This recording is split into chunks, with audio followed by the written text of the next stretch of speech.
So, Prince Edward just pulled off something that genuinely nobody anticipated. And the way he went about it is almost more remarkable than the outcome itself. Because for years, Charles had apparently been operating under a particular assumption, and it's a bold assumption when you actually sit with it, that as king, he held the authority to restructure family assets however he saw fit. He believed he had the final word over royal property, royal titles, and everything attached to them. And on March 25, 2026, he received confirmation in writing that he absolutely does not. What makes this entire situation so compelling is that Edward didn't simply win a dispute. He exposed a fundamental misreading at the very top of the monarchy about what a king can and cannot actually do. And he accomplished it by being the one person in the family who had apparently kept every single piece of documentation along the way. So here is where it begins. Queen Elizabeth II, before her passing in September 2022, made a series of decisions that were anything but accidental. She had watched the family evolve. She had watched tension build around money, titles, and control, and she knew precisely what she needed secured before she was no longer there to protect it. The Duke of Edinburgh title was going to Prince Edward.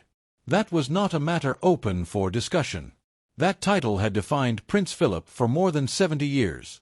It was the foundation of his entire public life. And Elizabeth made certain it would pass to the one son who had remained steady, stayed clear of scandal, and never brought damage to the institution. That promise was honored in April 2023 when King Charles III formally conferred the title on Edward. And if the story concluded there, everything would be straightforward. But it does not conclude there, because the title was only half of what Edward inherited. The other half was Bagshot Park. And this is the point at which everything becomes genuinely complicated in ways that actually matter. Bagshot Park is not simply a house. It is a 120-room Tudor Gothic mansion occupying 51 acres within Windsor Great Park. It is the seat of the dukedom. And in her final years, Elizabeth signed a letter of intent that bound that estate directly to the Edinburgh title. That letter was witnessed by Prince Philip as he lay dying. He understood precisely why it was necessary. He knew that without it, Edward could lose everything tied to that title. So Elizabeth secured it. The title and the estate were intended to remain together. That was her decision, clearly recorded and properly witnessed. But after she was gone, an entirely different outlook took hold inside the palace. Charles had long believed, and this belief is what created this entire crisis, that modernization granted him the right to review everything, cut expenditure, restructure arrangements, and if necessary, reclaim what had been given. By 2026, that belief had translated into concrete action. Royal leases were being reviewed, financial audits were underway, quiet pressure was being applied behind closed doors to change how members of the family conducted their lives, and Bagshot Park had become a target. Here is where things turned genuinely troubling. Edward received the dukedom in 2023 after waiting his entire life for it. He had watched his father carry that title for decades. He had finally stepped into that role. And within 3 years, the same institution that awarded it to him had begun attempting to strip away the property that gave the title its meaning. He was not merely being challenged, he was being deliberately diminished. Because without Bagshot Park, the dukedom becomes hollow. Just a name without a foundation. Just a title without weight. And what makes this even more difficult to justify, when you examine the details, is what Edward actually took on when he accepted that estate. Bagshot Park was in a poor condition when it came to him. In 1996, when the army chaplain who had occupied it departed, the building was worn down, out of date, and had been neglected for years. The Crown Estate had no interest in retaining it as a royal residence. There were genuine plans to convert it into a hotel or a conference center. That is how little value it held at the time. Instead, it was offered to Edward under a lease signed in March 1998. The terms were explicit: £5,000 a year for 50 years. That reduced rent carried a significant condition. He had to restore the property, not gradually, not at his own pace, but immediately. And he did. He invested £1.36 million of his own private funds. Money he had earned himself, before transitioning into a full-time working royal. The total cost of restoration reached nearly £3 million. The Crown Estate covered a portion of it, but Edward shouldered a considerable financial burden. Once the work was complete, his rent was raised to £90,000 a year. The National Audit Office confirmed that reflected market value. And what stands out starkly when you compare it to how others in the family had operated, his brother Andrew had lived at Royal Lodge for years without ever paying at market rate. The National Audit Office documented that too. One brother followed the terms and paid his way. The other did not. And now the institution that had permitted that double standard was turning its focus onto the brother who had done everything correctly. Edward went even further in protecting his position. In 2007, he paid £5 million through his company Eclipse Nominees Limited to extend the lease to 150 years. That is long-range planning. His agreement gave him the right to sell the lease and retain the profit. He had built security. He had built control. So when you consider the situation as it stood in 2026, that same property carried a value of approximately £30 million. If the Crown Estate were to recover it, it could be sold or leased for enormous gain. So when pressure began building on Edward to surrender it, this had nothing to do with modernization. The financial incentive was sitting in open view. A £30 million asset. And this is the point at which Prince Philip's role becomes impossible to set aside. He had seen this coming. That is precisely why he ensured that letter of intent was witnessed and formally recorded. Philip had spent over 70 years observing how the monarchy functioned behind closed doors. He had watched the institution move quietly and efficiently against those it no longer found useful. He was not going to allow that to happen to his youngest son. So as he was dying, he placed his name on a document designed to make that impossible. He understood that without it, Edward would have no protection when the pressure eventually arrived. So by the time March 25, 2026 arrived, Edward was prepared. His legal file rested on 3 solid foundations. The original lease demonstrating his financial investment. The letter signed by Elizabeth and witnessed by Philip linking Bagshot Park to the dukedom for his lifetime. And 20 years of records proving he had maintained the estate at a standard that had actually saved the monarchy money. But even with all of that in place, one reality still made the situation precarious. Charles controls the system. He controls the structures that can make life within the monarchy deeply uncomfortable without technically breaking any rules. So even with the evidence laid out clearly, nothing was guaranteed. The fight had only just begun. And then it became significantly more personal, because this was never only about property. Earlier in 2026, before lawyers ever entered the room with that dossier, a palace official appeared with a clipboard and a quiet instruction. The visit originated from the office of Queen Camilla. It was described as a jewelry audit, a routine review, a national heritage assessment. That was the framing. But what it actually meant was straightforward. Someone had arrived to count and challenge jewelry that Sophie, Duchess of Edinburgh, had worn as her own for 25 years. And at the center of that audit was a single piece, the anthem tiara.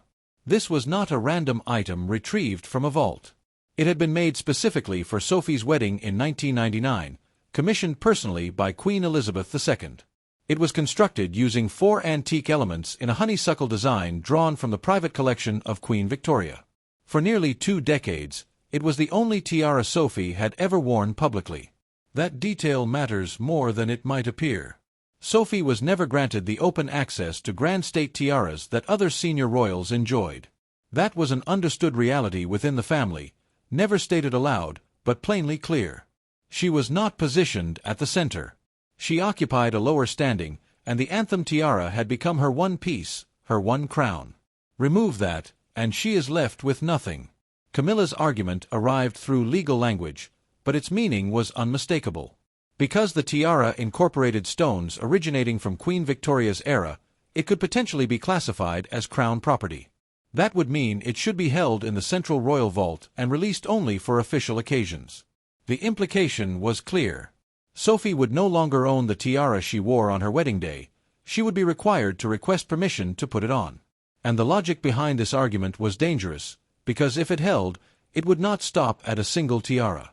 It would open the door to reclaiming dozens of personal gifts bestowed by Elizabeth across her 70-year reign. It would not stop at Sophie. It would reach across the entire family.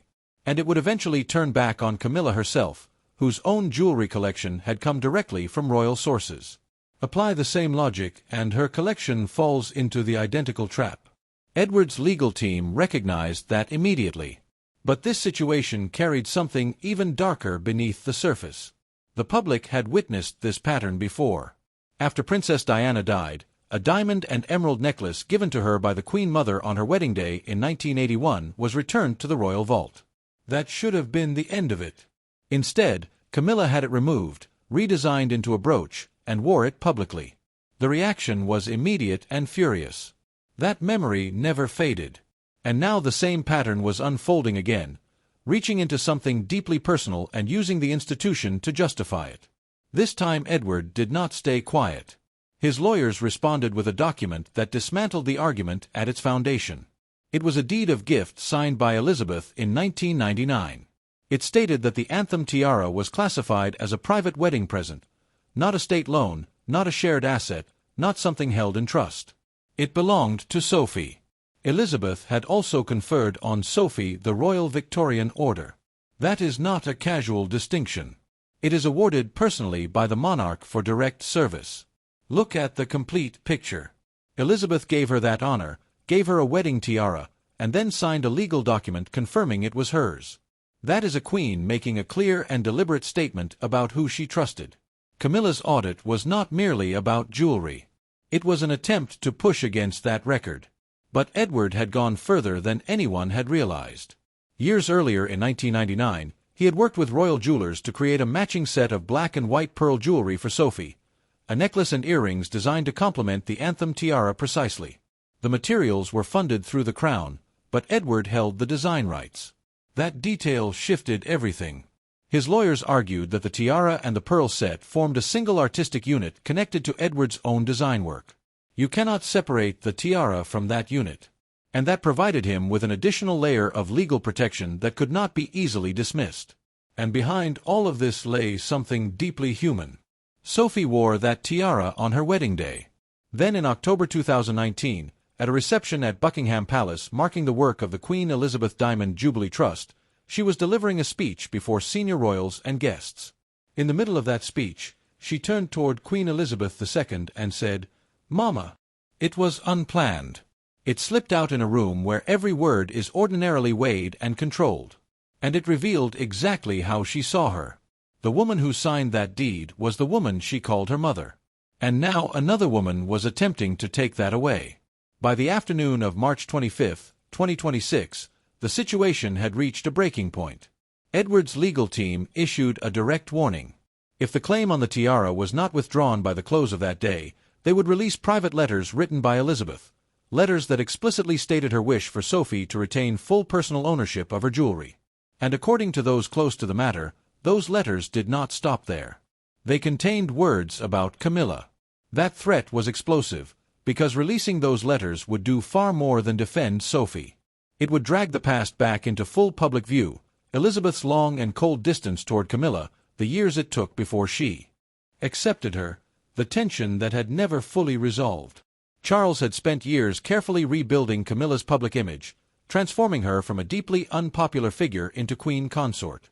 Those letters could undo that work in a single day. This was no longer about a tiara. It was about control, reputation, and legacy. By the evening of March 25, the anthem tiara remained in Sophie's possession, exactly as it had been given to her. But following the audit and the legal pressure, Edward made his next move. He had the tiara secured in a high-security private safe under the direct control of his own security team. Nobody was going to quietly remove it, review it, or reclassify it without a confrontation. Edward had drawn his line. The legal warnings had been delivered. The palace had been backed into a corner. But documentation and legal threats were never going to be sufficient on their own to bring this to a conclusion. What came next was not legal. It was personal. And it was about to walk through the door in the form of Princess Anne. By the afternoon of March 25, the fight had moved out of offices and into a private room inside Buckingham Palace. And when Princess Anne entered, the entire dynamic shifted. There was no small talk, no polite preamble, no attempt to soften what was about to be said. She went directly to the point. But to understand why that moment carried such weight, you have to look at what had changed in the years leading up to it. Anne and Sophie were not always close. As recently as 2021, it was visible to anyone paying attention that Anne maintained her distance. She has always operated that way.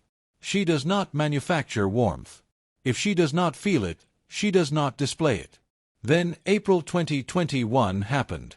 Prince Philip died. That loss restructured something within the family. Both Anne and Sophie stepped forward to support Queen Elizabeth II through her final year. They began seeing each other almost daily, and gradually, the distance between them dissolved. By the time of Elizabeth's funeral in September 2022, the transformation was visible to anyone watching. As they stood waiting for the coffin, Sophie reached out and placed a quiet hand on Anne's back. It was a small gesture, but it was genuine. It communicated trust.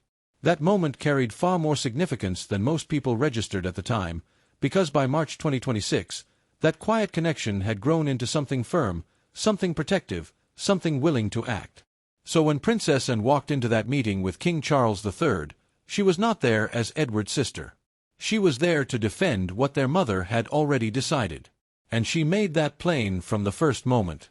She told Charles that if he allowed this to continue, if he allowed private gifts from their mother to be questioned, reclassified, or taken back, then the word of a monarch would carry no meaning. Then she delivered the statement that stopped the room.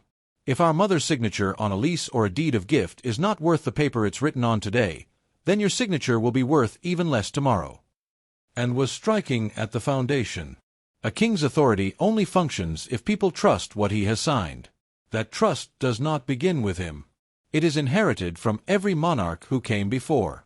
Break it, and everything that depends on it weakens with it. She had also reviewed the Bagshot Park documents herself beforehand. She knew precisely what Prince Edward had paid, what he had signed, and what the Crown Estate had accepted. The core of that agreement is straightforward. Edward holds a long-term legal lease over the property, backed by his own financial investment and binding contractual terms that grant him full right to live there and exercise control over it within that lease. Anne's position was without ambiguity. Edward paid for that home. The Crown Estate accepted his money under those terms. That agreement stands. There is nothing left to contest. Anne did not treat the tiara and the house as separate disputes. She made it clear they were the same fight.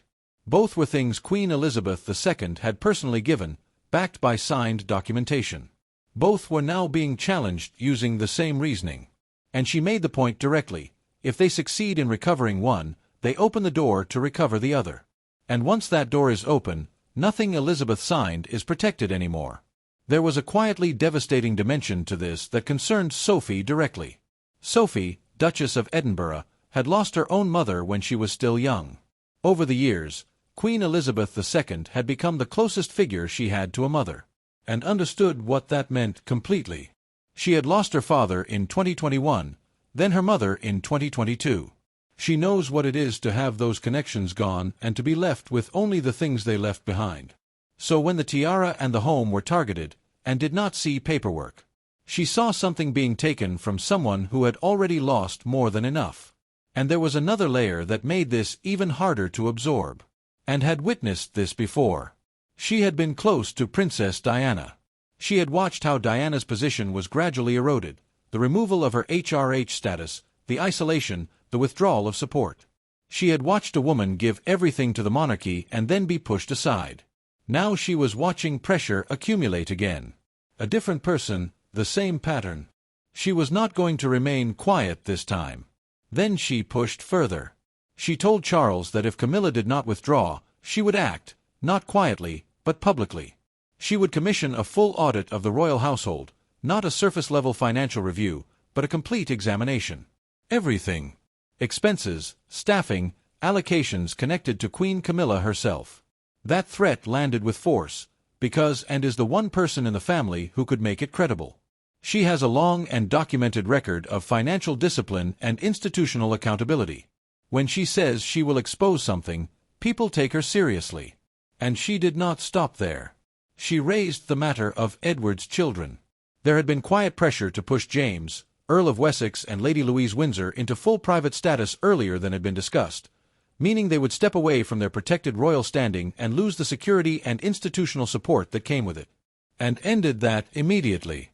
She made it clear that this decision belongs to their parents and to the children. Themselves, not to Queen Camilla. and this held personal significance for her, and had chosen a private path for her own children, Peter and Zara, years earlier. But that was her decision, made freely. No one applied pressure. What she was observing now was something entirely different. It was coercion, and she was not going to permit it. By the time the meeting concluded, the situation had been fundamentally altered. Charles was left with two options, and neither was clean.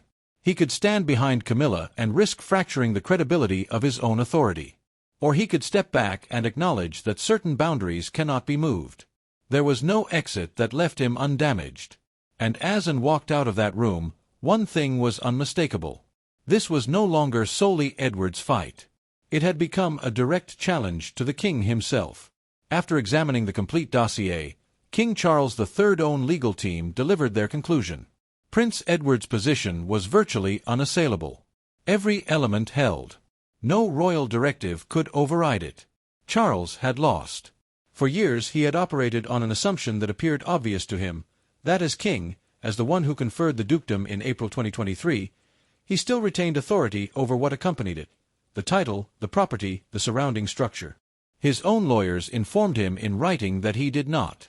What his mother had given Edward was not conditional or reversible. It was a legal inheritance, and it sat beyond his reach. That alone was enough to shake him. But there was something else within the file that struck harder. The letter witnessed by Philip. Charles had always known his mother had protected Edward and Sophie. He had known where her loyalty resided. But he had not known that Philip, in the final period of his life, had formally reinforced that protection in writing. That changed the weight of everything, because it meant this was not solely Elizabeth's decision. It was both of theirs. But after all of this, the pressure still did not ease. Queen Camilla did not withdraw. Her position remained specific. She wanted the same standards applied consistently across the royal family, reviewing personal gifts such as the tiara, tightening oversight of properties like Bagshot Park, and ensuring no household operated outside the framework the palace was attempting to establish. She wanted everything brought under centralized control. And that is precisely where the real problem resided. Because Edward and Sophie were already functioning outside that framework. They had their own secured home. They had demonstrated they could manage without relying fully on palace structures. And that made them difficult to bring into line. So everything that followed began to look like a deliberate effort to pull them back under institutional control by removing the very foundations that had given them their independence. As a consequence of all this, the atmosphere inside the palace began to fracture. Staff members were quietly choosing sides. People who had worked alongside Sophie for years began to signal quiet solidarity with the Edinburgh household. At the same time, resentment toward the Queen's office began to spread through the corridors. And where there are factions, there are leaks. Private conversations were no longer fully contained. Documents, internal notes, confidential thinking, all of it sat closer to exposure than it ever had before. The palace, long defined by its capacity for control, was now divided from within. One insider described it simply: the king is being led into a minefield. He is being pushed to choose between his wife's demands and his mother's final decisions. There is no outcome that does not wound the family. That is the position Charles now occupies. And beyond the palace walls, the optics are even more damaging.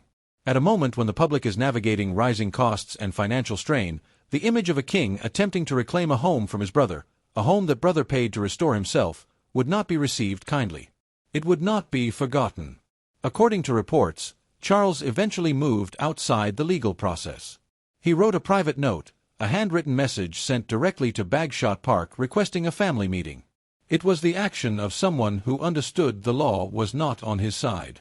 But the response he received made the situation unambiguous. Edward declined to meet unless his full legal team was present. That changed everything.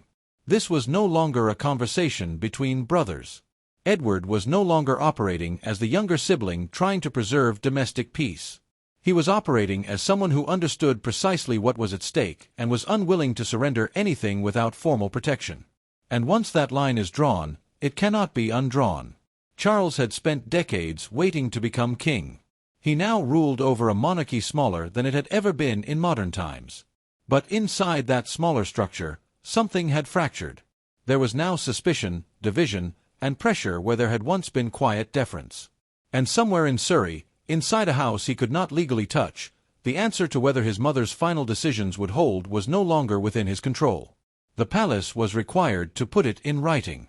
Late on March 25, 2026, a formal notice was sent from the office of the Master of the Jewel House to Sophie, Duchess of Edinburgh. It was brief, direct, and entirely without sentiment. The anthem tiara would remain under her exclusive private control. That was all. No acknowledgement of the audit. No recognition of the pressure that had been applied. At the same moment, the review of Bagshot Park was quietly closed. The official language described it as recognition of the Edinburgh household's role in maintaining the estate. But inside the palace, nobody misread what had just occurred. The crown had retreated. Everything Prince Edward held was confirmed. The title, the home, the tiara, all of it remained exactly where Queen Elizabeth II had placed it. And that confirmation shifted the entire balance within the family. Because this was no longer a dispute. It was now a matter of institutional record. That notice will sit in the archives long after everyone involved is gone. And when it is read in the future, its meaning will be perfectly clear. A claim was made. It failed. And the institution was compelled to acknowledge that in writing. But the outcome did not bring peace. It arrived with a cost that cannot be repaired. The relationship between King Charles III and Prince Edward has changed entirely. It is no longer personal. It is controlled, formal, restricted to matters of duty. What the public will observe going forward will not reflect the reality. They will see unity. They will see appearances. They will see two brothers standing together at official events. But within the family, everyone will understand what is true. They will know that one of them had to invoke the law to protect himself from the other. That knowledge does not disappear. And the structure of the monarchy has shifted as a result of it. There are now two recognizable centers of gravity. At Buckingham Palace, Queen Camilla and Charles continue to advance their vision of a managed, streamlined institution. Away from that center, another group has taken shape. Princess Anne, Prince Edward, and Sophie, supported quietly by Prince William and Catherine, Princess of Wales. They are not making noise. But they are holding a line, protecting what was built before them, and refusing to allow it to be rewritten. And that division is now established. For James, Earl of Wessex and Lady Louise Windsor, this moment will not be forgotten. They watched their father conduct this fight without public spectacle, through documentation, through preparation, through composure. And he forced the institution to stand down. One day, James will carry the Duke of Edinburgh title, the same title his grandfather held for more than 70 years. But he will carry it with a knowledge his grandfather did not need. He will know that the institution that grants can also attempt to take back. That knowledge does not produce loyalty. It produces caution. And that will shape how he stands within that system for the rest of his life. As for Charles, he has his monarchy. He has his structure. He has his authority. But what he no longer has is the unquestioned trust of the brother who stood quietly for decades, paid his own way, and asked for nothing except to keep what was given to him. That loss does not appear in any official document. But it will make itself felt over time. And long after the paperwork is filed and the silence settles, that is the part that will endure.